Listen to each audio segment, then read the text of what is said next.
যার তাওহীদ নাই তার ফেব্রুয়ারি কি আবার? যার ভিতরে ঈমান নেই তার কিসের বেনামাজ?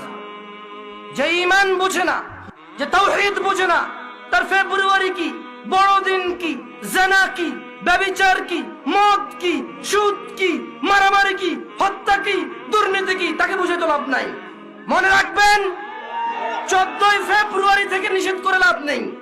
কারণ 14 ফেব্রুয়ারি ওই সকল মানুষ যায় যারা তাদের রবকে বোঝেনি। মনে রাখবেন, আমি আজকে রবের সাথে পরিচয় করে দিয়েছি এদের।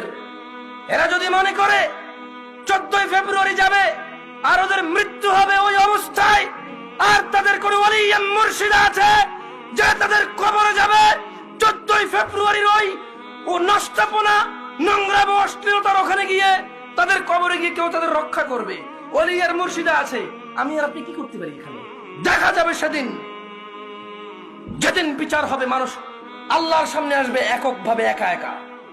সেই দিন দেখা যাবে ইয়াউমা ইয়াফিরুল মারউ মিন আখিহি, যেদিন মানুষ পলায়ন করবে তার ভাই থেকে, ওয়া উম্মিহি ওয়া আবিহি, তার মা আর তার বাপ থেকে, ওয়া সাহিবাতি ওয়া বানি, তার ছেলে এবং তার সন্তান থেকে।